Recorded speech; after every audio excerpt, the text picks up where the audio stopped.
Corona తర్వాత corona తర్వాత మానసిక ఆరోగ్యం గురించి ఎక్కువగా మాట్లాడుకోవడం జరిగింది. యజ్ఞం అనేది ఆ, 100% ఆధ్యాత్మికంగా మానసిక ఆరోగ్యానికి యజ్ఞం అనేది అత్యంత ఉపయోగకరం, చాలా ఉపయోగకరం. గుర్తుపెట్టుకోండి, మానసిక ఆరోగ్యానికి ప్రాథమిక అంశం మొట్టమొదట మీరు చేయాల్సింది ఏంటంటే రోజు ఉదయం లేవడం, తొందరగా పడుకోవడం. మానసిక ఆరోగ్యానికి ప్రాథమిక అంశం ఏంది? తొందరగా పడుకోవాలి.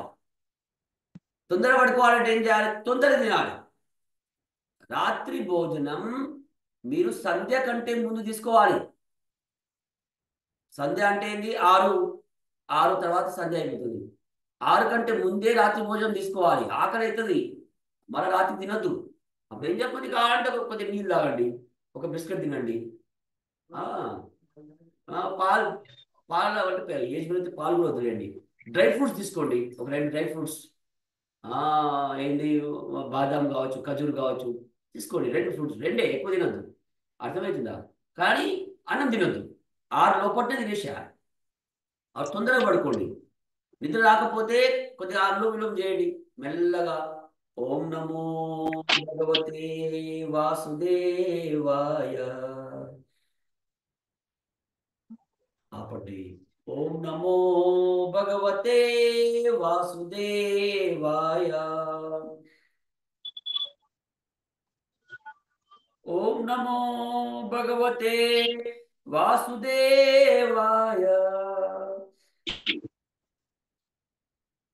ఓం నమో భగవతే వాసుదేవాయ. పడుకునే ముందు కూడా మీరు నాడీశోధన ప్రాణాయామం చేయొచ్చు. పడుకునే ముందు ఓంకారం చేయొచ్చు. అర్థమైంది? కొద్దిగా రిలాక్స్ కండి, మనసుని శాంతపరచండి. ఈ బొటన వేలుందిగా, చూపుడు వేలు దాకియాలి. దీనిమంటే చిన్ముద్ర అంటారు. చిన్ముద్రలో మనసును శాంతం ఉంచండి, అలవాటు చేసుకోండి. ఆలోచనలని ఆపడానికి ప్రయత్నం చేయండి. చింత చేయకండి, ఏం కాదు, అంత మంచి జరుగుతుంది. విశ్వాసం ఉంచండి. ఆలోచించండి, అడవిలోని చెట్లను ఎవరు పెంచుతారు? ఎవరు నీళ్ళు పోస్తారు? మనకు భగవంతుడు తప్పకుండా సహాయం చేస్తాడు. భగవంతుడి మీద శ్రద్ధ ఉంచండి, మనసును శాంతంగా ఉంచండి, తొందరగా నిద్రపోండి. శ్వాస మీద ధ్యాస చేయండి. శ్వాస మీద ధ్యాస చేస్తూ హాయిగా పడుకోండి. నిద్ర మంచిగా పోండి. 9 లోపల నిద్రపోవడానికి ప్రయత్నం చేయండి. 9 నుంచి 9:30 అంత లోపల నిద్రపోవాలి. అర్థమవుతుందా? మానసిక ఆరోగ్యానికి ప్రాథమిక అంశం తొందరగా నిద్రపోవాలి. మరి తొందర లేవాలి. తొందరగా అంటే ఏంది? తొందరగా అంటే మరీ 3 గంటలకి ఇట్లా కాదు. తొందరగా అంటే కనీసం ఫస్ట్ అలవాటు చేసుకోండి, 5 నుంచి 6 మధ్య లేవండి. 5 నుంచి 6 మధ్య ఫస్ట్ అలవాటు చేసుకోండి. తొందర లేవడానికి ప్రయత్నం చేయండి. మీరు తొందరగా తింటే తొందర లేస్తారు. ఎవరైతే సూర్యుడు రాకముందు నిద్ర లేస్తారో వాళ్ళ మానసిక ఆరోగ్యం మంచిగా ఉంటుంది. లేచినాక బయట ప్రకృతిలోకి వెళ్ళండి, పొట్ట శుద్ధి చేసుకోండి, ప్రకృతిలోకి వెళ్ళండి, సూర్యుడిని ధ్యానం చేయండి. ఎవరిని ధ్యానం చేయాలి? ఎర్రని సూర్యుడిని ధ్యానం చేయాలి. మార్నింగ్ ఎర్రని సూర్యుని పైన కాన్సన్ట్రేట్ చేయండి. శ్వాస తీసుకుంటూ కాన్సన్ట్రేట్ చేయండి మంచిగా. మేము చేస్తాం మా యోగాలో. మార్నింగ్ సూర్య త్రాటక అంటాం దాన్ని. సూర్య త్రాటక, సూర్యుని ధ్యానం చేయండి. తర్వాత యజ్ఞం చేయండి, చాలా మంచి మాట. సంధ్యాయజ్ఞం. అర్థమవుతుంది? ఎక్కువ పొగ రాకుండా సన్న పొగ రావాలి. చూడండి ఎంత సన్న పొగ వస్తుంది, ఇంకా సన్నగా వస్తుంది. గుగ్గులు కొద్దిగా వేయాలి, సన్న పొగ రావాలి. ఆ సన్న పొగని తీసుకుంటూ అందులో మీరు మేధేష్టి చేయండి. మా దగ్గర మేధేష్టి సామాగ్రి పతంజలిలో ఉంటుంది. మేధేష్టి సామాగ్రి తెచ్చుకోండి. ఇందులో ఏముందంటే ఈ మానసిక సమస్యలు ఉన్న వాళ్ళకి జ్యోతిష్మత్యాది అంటారు. జ్యోతిష్మత్యాది అద్భుతమైన మూలికలు. జ్యోతిష్మత్యాది స్వామీజీ ఇందులో ఎక్కువ క్వాంటిటీ జ్యోతిష్మత్యాది పెట్టాడు. మానసిక సమస్యకు సంబంధించింది వేదేష్టి. సో అది ముఖ్యంగా బ్రెయిన్లో ట్యూమర్స్ కావచ్చు, లేదా left brain, right brain, mid brain, మొత్తం బ్రెయిన్ ఫంక్షన్స్ సరిగ్గా దానికి ఉపయోగపడేది. ఇందులో శ్రేష్టమైన నెయ్యి వేయాలి. నెయ్యి ఎంత మంచి నెయ్యి ఉంటే అంత మంచిది. అది కూడా దేశీ ఆవులు, నడిచే ఆవుల నెయ్యి తెచ్చుకోవాలి. ఒక చెంచా నెయ్యి అంతే, ఎక్కువ అవసరం. ఒక చెంచా నెయ్యి, ఒక చెంచా మేదేష్టి కొద్దిగా దంచి పౌడర్ లాగా చేసి అండగలపాలి. అర్థమైంది? మేదేష్టి కొద్దిగా పౌడర్ లాగా చేసుకొని దాన్ని ఏం చేయాలి? ఆ పౌడర్ ఒక చెంచా, నెయ్యి ఒక చెంచా, గుగ్గులు ఒక చెంచా. అర్థమైంది? నేనేం చెప్పాను? మేదేష్టి ఒక చెంచా, గుగ్గులు ఒక చెంచా, నెయ్యి ఒక చెంచా, ముద్దలాగా చేయండి. ఏం నెయ్యి? పిచ్చి పిచ్చి నెయ్యి వేయద్దు, బయట నెయ్యి. మీరు గోశాల నుంచి నెయ్యి తెచ్చుకోండి, నడిచే ఆవుల నెయ్యి. అవి మధ్యలో వేయండి. చిన్న పొగ వస్తుంటుంది. మీరు ఎక్కడున్నా ఆ చిన్న పొగది ప్రాణాయామం తీసుకోవాలి. ఇట్లా తీసుకుంటూ లేపి కూడా తీసుకోవచ్చు. ఇట్లా అర్థమవుతుందా? శ్వాస తీసుకోవాలి. దుని తీసుకోవాలి. దుని యజ్ఞం తర్వాత ఆ సన్న పొగ ఏమంటే తెల్ల పొగ, నల్ల పొగ కాదు, తెల్ల పొగ వస్తుంది. సన్న పొగని మెల్లగా తీసుకుంటూ ప్రాణాయామం చేయండి. మీరు చూడండి, భజనతో ప్రాణాయామం చేయండి. మంచి భజనతో ప్రాణాయామం చేయండి. అద్భుతమైన లాభం అవుతుంది. యజ్ఞం వల్ల సైన్స్ ఏంది? యజ్ఞం వల్ల మనం ఎక్కడ ఉంటామో అక్కడ బ్యాక్టీరియా, వైరస్, ఫంగస్ మన చుట్టూ ఉన్న ప్రకృతిని క్లీన్ చేస్తుంది. ఇంట్లోనే ఎక్కువ బ్యాక్టీరియా, వైరస్, ఫంగస్ ఉంటుంది. అర్థమవుతుందా? ఇది క్లీన్ చేస్తుంది. ఆర్ జీవనీయ శక్తి ఏంటి? ఆక్సిజన్ లెవెల్స్ పెరిగిపోతుంది. ఆక్సిజన్ లెవెల్స్ మన చుట్టూ ఎక్కువ పెరుగుతుంది. అందులో మీరు ప్రాణాయామం చేయండి. 100% మానసికంగా చాలా పుష్టిగా అవుతారు. ఈవెన్ ట్యూమర్స్ అవుతాయి. కోమాలో ఉన్న వ్యక్తి బయటికి రావాలంటే ఏ హవన్ సామాగ్రి ఉపయోగపడుతుంది? ట్రీట్మెంట్ ఇది తీసుకుంటూ చాలా యజ్ఞ పెద్ద విషయం చికిత్సలో అండి. కోమాలోకి వెళ్ళినారంటేనే బ్రెయిన్ ఫంక్షన్లో ప్రాబ్లం ఉంది అని అర్థం. అవునా? సో చాలా పెద్ద విషయం. ఫస్ట్ శ్రద్ధ కావాలి. మనం ఏదో ఎక్స్పెరిమెంట్ చేయబోతే వాళ్ళకి ఫస్ట్ అర్థం కాదు. అలోపతి వాళ్ళు ఒప్పుకోరు. హాస్పిటల్లో ఉన్న వాళ్ళ డాక్టర్ అసలు ఒప్పుకోరు. అవునా? ఇంట్లో పెట్టి ట్రీట్మెంట్ ఇప్పిస్తున్నారు నర్సుల ద్వారా. ఏమన్నా? హాస్పిటల్లో 1 ఇయర్ మా రిలేటివ్స్ ఒకళ్ళు హాస్పిటల్లో ట్రీట్మెంట్స్ ఇప్పించి 1 ఇయర్ తర్వాత ఒక అపార్ట్మెంట్ లోనే ఒక రూమ్ తీసుకొని, ఇల్లు తీసుకొని అందులోనే 2 నర్సులను ఏర్పాటు చేసి మార్నింగ్ నైట్ షిఫ్ట్ వాళ్ళు చేస్తుంటారు. 2018లో యాక్సిడెంట్ లో కార్లో వస్తుంటే హైదరాబాద్ కి మా 18 తలకు నుంచి దెబ్బ. వరకు కోమలో ఉందా? 18 నుంచి ఇప్పటి వరకు ఆమె లేడీస్ 55 ఎబో ఉంటుంది ఏజ్. మై గాడ్, 2018 అంటే 18, 19, 20, 7 సంవత్సరాలు ఇది. వాళ్ళ అబ్బాయి చూసుకుంటూ సాఫ్ట్వేర్ జాబ్, శ్రీశైలం వెళ్ళి వస్తున్నారు. యాక్సిడెంట్ అయింది, టైర్ పంచర్ అయ్యి కారు లారీకి గుద్దుకొని ఆమె తల పైన టాప్ కి తగిలింది, కోమాలకు వెళ్ళింది. సో వాళ్ళ ప్రయత్నం వాళ్ళు చేస్తున్నారు, ఇంకా అట్లనే నడుస్తూనే ఉంది. ఏమన్నా యజ్ఞం ద్వారా మనకి రిజల్ట్స్ ఏమన్నా ఉంటాయా? మీరు ఇప్పుడు వాళ్ళ ఏంటంటే ఉండే రూమ్ మనం చెప్పొచ్చు కదా, మనం అంతా అంత పెద్ద పేషెంట్ని హ్యాండిల్ చేసేటువంటి సామర్థ్యం ఉన్న వారు మనం కావాలి ఫస్ట్. అర్థమవుతుంది? నెంబర్ 1. దీనికి ఏదైతే విశిష్టమైన కోషిష్ చేస్తున్నారో, నో డౌట్ స్వామి యజ్ఞదేవిజీ ఆయన హైలీ ఎక్స్పర్ట్. ఆయన ఎన్నో మంది పేషెంట్ని హ్యాండిల్ చేశాడు స్వామి యజ్ఞదేవిజీ. ఇట్లాంటి కేసెస్ కూడా ఉన్నాయి. ముఖ్యంగా నేను వాళ్ళది విన్నాను నేను. ఒకటి ముంబైలో ఒక అన్న ఉన్నాడు, ఆ స్వామీజీ తోటి ఆయన అద్భుతమైన రెస్పాన్స్ వచ్చింది ఆయనతోటి. అక్కడ కోమాలో ఉన్న వాళ్ళని బయట తీసుకొచ్చారు చాలా. కానీ ఇప్పుడు ఏంటంటే పబ్లిక్ మూఢనమ్మకంగా వెళ్ళిపోతుంది. అది పెద్ద సమస్య. ఇది పతంజలి కానీ, స్వామి రామ్దేవ్ బాబా కానీ, స్వామి యజ్ఞదేవ్జీ కానీ దీన్ని కమర్షియల్గా మార్చడు. దీన్ని మూఢనమ్మకంగా తీసుకుపోడు, ఒప్పుకోడు. మనకు ఫస్ట్ శ్రద్ధ రావాలి. ఇప్పుడు ఎవరైతే పేషెంట్ ఉన్నారో పేషెంట్ ఫ్యామిలీకి అర్థం కావాలి. పేషెంట్ ఫ్యామిలీ ఏదో ఇట్లా అనగానే ఇట్లా అయిపోతుంది అనుకోగలదు. ఇప్పుడు ఒక సమస్య వచ్చిందంటే ఆ సమస్య వెనక ఎన్నో కారణాలు ఉంటాయి. ఇప్పుడు మనకు వ్యవహారికంగా కనిపించేది, మనం చేసే తప్పిదాలు ఎన్నో ఉన్నాయి. అవి కనిపించని కారణాలు ఎన్నో ఉన్నాయి. దాన్నే యజ్ఞం అనేది శుద్ధీకరణ అంటారు. పూర్వకర్మ శుద్ధి చేయడం. మనం అనుకుంటే ఏదో ఇట్లా అయిపోతుంది అనుకుంటుంది, అది అంత ఈజీ కాదు. అదొక మాట. రెండవది సైంటిఫిక్గా కూడా చాలా మీనింగ్ఫుల్ ఉంది. యజ్ఞంతో 100% సాధ్యమవుతుంది. మీరు వాళ్ళకి యూజ్ చేయాల్సింది ఏంటి? జ్యోతిష్మత్యాన్ని. కానీ వాళ్ళకి ఎట్లా అర్థం చేస్తాం? అంత ఈజీ కాదు. మీరు వాళ్ళకి సంధాయించండి. ఫస్ట్ వాళ్ళకి శ్రద్ధ రావాలా, ఫ్యామిలీ మెంబర్స్ కోఆపరేట్ చేయాలా. వాళ్ళకి అర్థం కావాలి. యాక్చువల్లీ కోమాలో వెళ్ళిన ఆ బిగినింగ్ లోనే, అంటే కొన్ని నిమిషాల్లోనే మనం ఒకవేళ శ్రేష్టమైన ఆవు నెయ్యిని ఉపయోగించగలిగితే తప్పక స్పందించేది, తప్పక స్పందించేది ఆ టైంలో. అప్పుడు ఇమ్మీడియట్లీ వేయగలగాలి అప్పుడు, కానీ మనకు అప్పుడు తెలియదు కదా. సో ఏంది అది కూడా దేశీ ఆవు అంటారు. మీకు మహేశ్వరి అని ఒక పరివారం ఉంది, మహేశ్వరి. వాళ్ళ సొసైటీ నుంచి కూడా వాళ్ళు ఏం చేస్తారంటే ఈ ఔషధీయ నెయ్యి తయారు చేస్తారు. బొంబాయిలో పెద్ద టీం ఉంది వాళ్ళది.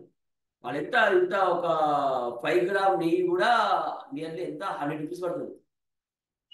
జస్ట్ ఇంత ఇంత ఇంత చిన్న బాటిల్ ఉంటుంది, 5 గ్రామ్ నుంచి 7 గ్రామ్, అంతేనా? చిన్న బాటిల్ విన్నావా? సో ఇంత 5 గ్రాములు అంటే ఎంత వస్తుంది? 5 5 10 ఇంతే వస్తుంది. దానికి 100 రూపాయలు ఛార్జ్ చేస్తారు. ఆ నెయ్యి కారణం ఏంది అంత కాస్ట్ ఎందుకు అవుతుంది? ఎందుకంటే దేశీయ ఆవు ఉంటుంది ఒకటి, అడవిలో సంచరించాల ఆవు. అవును, ఒకే ఆవు నుంచి పాలు తీస్తారు. అది ఒకే ఆవు పాలు.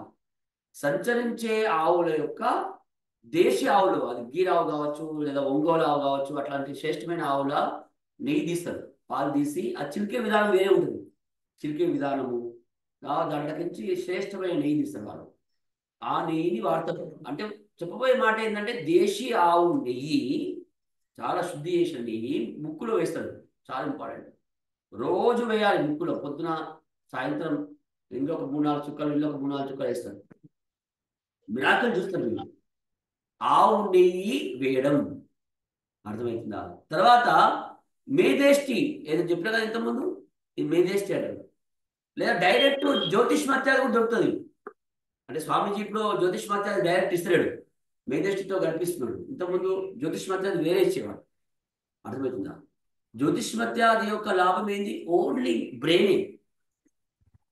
అర్థమైంది? జ్యోతిష్మత్యాదిని మనం ఏం చేస్తామంటే పౌడర్ చేసి నెయ్యిలో కలిపి, ఆ నెయ్యి విశిష్టమైన నెయ్యిలో కలిపి చిన్న పెట్టాలి. ఆయన బెడ్ ఎక్కడైతే ఉందో వాళ్ళు ఆ కోమాలో ఉన్న బెడ్లో ఉంటుంది కదా ఎట్లన్నా, ఆ బెడ్ కింద మీరు చిన్నది ఏంది, ఈ హవనకుండి లేకపోయినా కుమ్మరంలో దగ్గర దొరుకుతుంది ఇట్లా మట్టిది, మట్టిది ధూపం కోసం అని. ఆ ధూపం దాంట్లో ఈ నిప్పులు పెట్టండి, ఈ యజ్ఞం యొక్క నిప్పులను పెట్టండి. లేదా ఈ ఆ గోమయ తోటి కొద్దిగా నిప్పులు చేసి అలా పెట్టేసి మీరు ఈ నెయ్యి 1 చెంచా, ఆ జ్యోతిష్మత్యాది లేదా మేజెస్టి పౌడర్ 1 చెంచా, దాంతోపాటు గుగ్గిలం, మంచి గుగ్గిలం 1 చెంచా, 3 కలిపి మీరు అందులో వేసేసింది అనుకోండి. దాన్ని ఆ చిన్న పొగ ఆడ కింద ఉండాలి. ఎక్కడైతే పేషెంట్ ఉందో పేషెంట్ దగ్గర ఆ పొగ తిరగాలి. అర్థమవుతుందా? ఎంతసేపు నడుస్తూనే ఉండాలా, పొద్దు నుంచి సాయంత్రం దాకా, ఎవరికి డిస్టర్బెన్స్ లేకుండా. ఆ నెయ్యి ఆ పొగ ఎప్పుడైతే కంటిన్యూ తీసుకుంటారో అది ఎఫెక్ట్ అవుతుంది బాగా. పెద్ద పొగ రావద్దు, వాళ్ళ అనీజీ పొగ రావద్దు, చిన్న అట్లాంటి లైట్ పొగ రావద్దు. అర్థమైందండి? సో 100% దీంతో లాభం అవుతుంది, డౌట్ లేదు. ఒకటో ముక్కులో నెయ్యి వేయడం, రెండోది ఈ నిప్పుల పైన మీరు యజ్ఞం అంత పెద్దగా పొద్దున సాయంత్రం యజ్ఞం చేస్తే చాలా మంచి మాట. చేయలేకపోయినా కనీసం యజ్ఞ నిప్పులని, అంటే ఈ గోమయ సమిధతో నిప్పు చేసి దానిపైన ఈ మేధేష్టి నెయ్యి అండ్ గుగ్గిలం కలిపి పెట్టి చిన్న పొగ కింద స్టార్ట్ చేయాలి, కింద నడుస్తూనే ఉండాలి. అర్థమవుతుందా? సాయంత్రం ఇవ్వండి ఒక 21 ఆహుతులు చాలు. మృత్యుంజయ స్తోత్రం చెప్పండి, 21 ఆహుతులు ఇవ్వండి. ఇదంతా చాలా మీనింగ్ ఉంది, అంత ఈజీగా అర్థం కాదు. ఆ చిన్న పొగ ఎప్పుడైతే ఇంట్లో దిగుతుంటుందో ఆయన ఎట్లా శ్వాస తీసుకోవాల్సిందే కదా, కోమాలో ఉన్న శ్వాస నడుస్తుంది కాబట్టి డైరెక్ట్ బ్లడ్ లోకి వెళ్తుంది, ఆయన తప్పకుండా ఎఫెక్ట్ అవుతుంది. అట్లా ఉన్నాయి పేషెంట్ తీసిన వాళ్ళు ఉన్నారు. మీరు డైరెక్ట్ స్వామీజీతో కూడా అప్రోచ్ చేయొచ్చు, అడగచ్చు. కానీ ఫస్ట్ మీకు వాళ్ళ ఫ్యామిలీకి అర్థం కావాలి. అర్థమవుతుందా? అప్పుడు చూద్దాం, ఎప్పుడైనా స్వామీజీ వస్తే కల్పించే ప్రయత్నం. ప్రారబ్ధ దృష్టి గురించి చెప్తారా? అది ఎలా ఉపయోగపడుతుంది? ఎందుకంటే ప్రారంభ దృష్టి తెచ్చుకున్నారా మీరు? ప్రారంభ దృష్టి లేదు లేదు, కాకపోతే అది ప్రారబ్ధ జనిత సంస్కార జనిత దోషాలని కూడా తొలగిస్తుంది అని ఉంది కదా, అది ఓకే. ఎలా?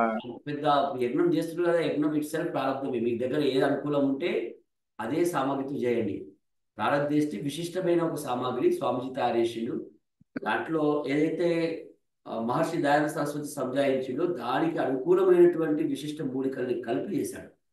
యజ్ఞం ఉద్దేశమే ప్రారంధాన్ని శుద్ధి చేయడం.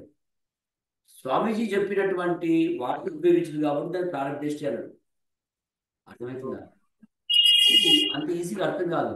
ప్రారంధం అంటే ఏంది? ఈ రోజు ఏదైతే మనం అనుభవిస్తున్నామో ప్రతిదీ కూడా పూర్వ కర్మ యొక్క ఫలితమే.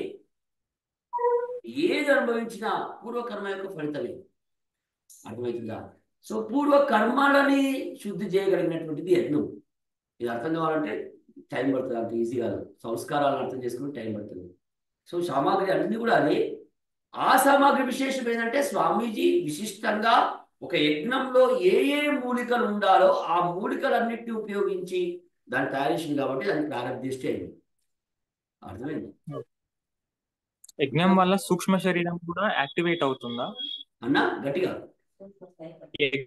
యజ్ఞం వల్ల సూక్ష్మ అవుతుంది అన్న, ఈ పెద్ద పెద్ద అంశాల దాకా అతిగా పోవాల్సిన అవసరం లేదు అన్నగారు. ఇప్పుడు సూక్ష్మ శరీరము, కారణ శరీరము ఇవన్నీ చాలా పెద్ద తాత్విక అంశాలు. తాత్విక అంశాలలో వెళ్ళకండి. అర్థమవుతుందా? గుహ్యమైన విషయాలని ఛేదించాలంటే ముందు మనము శారీరకంగా మానసికంగా తయారు కావాలి. మనం ఇంత వ్యవహారంలో ఉన్నాం కదా, అంటే వ్యవహారంలోనే విజయం లేదు. ఎక్కడ మనం గుహ్య విషయంలో వెళ్తామన్నా ఆలోచించు. వారు ఎంత గుహ్య విషయాల్లో వెళ్తావో సామాజికంగా మనల్ని అందరూ దూరం చేస్తారు. అర్థమవుతుందా? ఇప్పుడే అందులోకి అట్లాంటి వాటిలోకి తాత్విక అంశాలు అవసరం లేదు. ఫండమెంటల్స్ని సరిగ్గా అర్థం చేసుకుందాం. మన నిజ జీవితంలో అప్లై చేద్దాం. మన నిజ జీవితం ఫస్ట్ మాట పొద్దున్న ఎవడం అనేది ఈజీ కాన్సెప్ట్ కాదు. రెండవ మాట యోగా చేయడం ఈజీ కాన్సెప్ట్ కాదు. మూడవ మాట సంధ్యలో యజ్ఞం చేయడం అంత ఈజీ కాన్సెప్ట్ కాదు. దాన్ని యాక్సెప్ట్ చేయాలంటే మనం ముందు మన ఫ్యామిలీ సపోర్ట్ చేయాలి, వాళ్ళకి అర్థం కావాలి, మనం కూడా అర్థం కావాలి. సో ముందు వీటిని తీసుకుందాం. యోగా రెగ్యులర్ చేయండి. మీరు ఒక్కరోజు కూడా యోగా మిస్ చేయొద్దు. యోగా కరెక్ట్ చేయండి, నేర్చుకోండి. మీరు 10 మందికి, నేను పొద్దున యోగా వేయొచ్చినాను, నా క్లాస్ నడుస్తుంది, ఫ్రీ క్లాస్. 10 మందికి యోగా నేర్పించడం చాలా చేయండి కదా.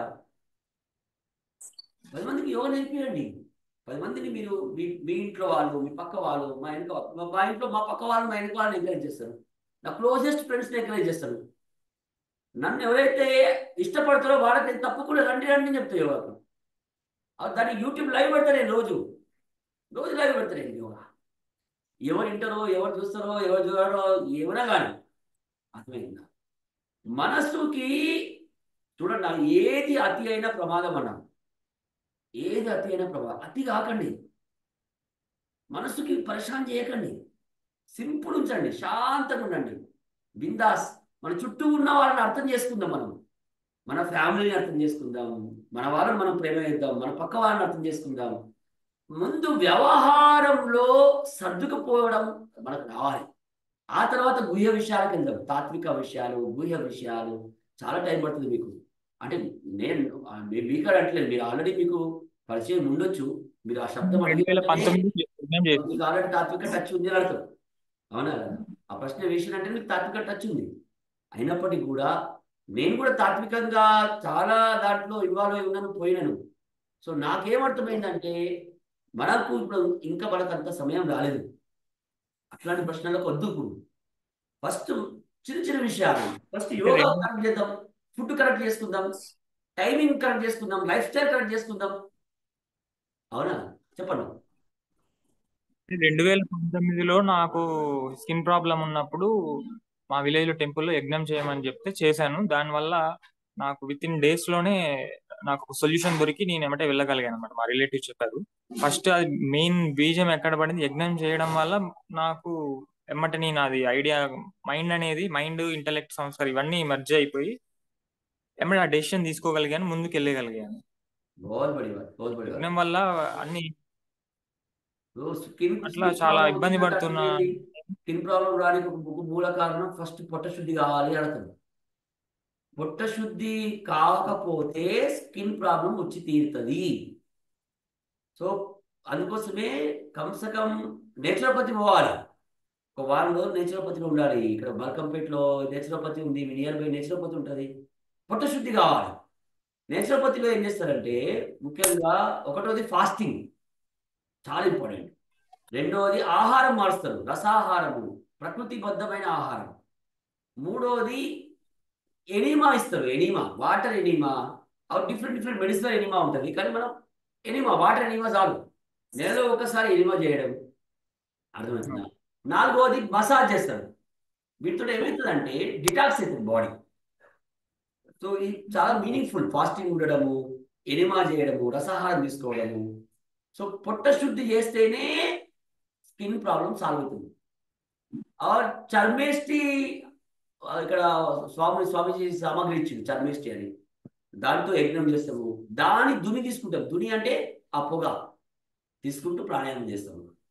సో తప్పకుండా స్కిన్ ఇన్ఫెక్షన్ పోతుంది, గ్లోరియస్ ఫేస్ వస్తుంది, ముఖంలో వచ్చేస్తే ఆటోమేటిక్గా చాలా చేంజెస్ అవుతుంది. మెయిన్ గుర్తుపెట్టుకోవాలి, స్కిన్ ఇన్ఫెక్షన్ వచ్చిందంటే పొట్ట శుద్ధి గడబడి ఉంది అని అర్థం. అంటే నాకు తెలిసిన చెప్తున్నా నేను, మేజర్గా 99% పొట్ట శుద్ధి వల్ల వచ్చే సమస్యనే అని. ఇంకా చెప్పండి. ఇంకా అంతే, అలా ఏమన్నా చాలా సంతోషం. వచ్చినప్పుడు మీరు శ్రద్ధ అయితే చూపించినారో అదే శ్రద్ధతోటి మీరు యోగని ఫస్ట్ యోగా తీసుకోండి. తొందరపడి యజ్ఞంలో గుహ్యమైన వాటిలోకి అడుగు పెట్టకండి. అర్థమవుతుందా? నేను ఎందుకోసం మిమ్మల్ని డిస్కరేజ్ చేస్తున్నాను? ఎందుకు డిస్కరేజ్ చేస్తున్నా అంటే ఒకటోది ఓవర్ ఎమోషనల్ వల్ల నేను చాలా మంది చూస్తున్నాను. మనం ఏమి పబ్లిక్ మిస్గైడ్ చేయాల్సిన అవసరం లేదు. అర్థమైందా? ఫస్ట్ యోగా కరెక్ట్ తీసుకోండి, ఆయన ప్రయత్నం చేయండి. యజ్ఞం సరిగ్గా అర్థం చేసుకొని వారంలో ఒకసారి యజ్ఞం చేయడం. ఒకటేసారి రోజు రోజు పోలేకపోవచ్చు. ఇప్పుడు మా ప్రవీణ స్వీకరించింది కాబట్టి ప్రవీణ చేయగలుగుతుంది. ప్రవీణ కూడా నేను ఫుల్ ఫ్రీడమ్, అట్లా ఏం ఫోర్స్ చేయం, ఏది ఫోర్స్ చేయ. నేను మా ప్రవీణను అడగచ్చు, మీరు ఏది ఫోర్స్ చేయం, స్వతహాగా స్వీకరించగలగాలి. సో మెల్లమెల్లగా వాతావరణం మార్చుకోవాలి. సో ఫస్ట్ మీరు యోగా మంచిగా చేయండి, ఫుడ్ స్టైల్ మార్చండి, మంచిగా ఫుడ్ సిస్టమ్ని మార్చుకోండి, మంచి పౌష్టికంగా ఈ డ్రై ఫ్రూట్స్ బాగా తీసుకోండి. అర్థమవుతుందా? ఈ వీటి తక్కువ వేసి డ్రై ఫ్రూట్స్ ఎక్కువ తీసుకోవడము, మిల్లెట్స్ తినడము, ఈ ఫుడ్ సిస్టంలో కార్డ్ తీసుకురండి, మజా వస్తుంది మీకు. ఆ తర్వాత ముందు సాప్తాహిక యజ్ఞం చేయండి, తర్వాత చూద్దాం మెల్లగా. అదే డైట్ ఫాలో అవుతాను, నేచురోపతి డైట్. ఇప్పటికీ ఇంట్లో కూడా నేచురోపతి డైట్ ఫాలో అవుతుంటాను.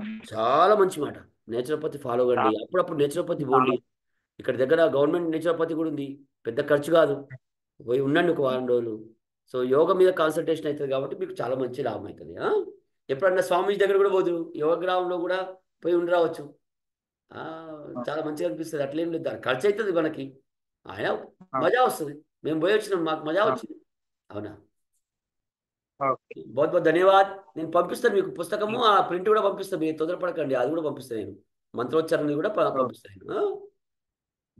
మంచిదండి, बहुत बहुत धन्यवाद. మంత్రోచ్చారణ PDF వచ్చింది. ఏమన్నా? థ్యాంక్ యూ అన్న, ప్రణామం. సంతోషం, మళ్ళీ కలుద్దాం వచ్చే వారం. మీకు ఎక్కడి నుంచి అన్నారు మీరు? మిర్యాలగూడనా? ఎక్కడన్నారు మీరు? సూర్యాపేట జిల్లా, మునగాల. Okay okay. बहुत बहुत धन्यवाद. ప్రణామం. మంచిదన్న. ఓం ఓం.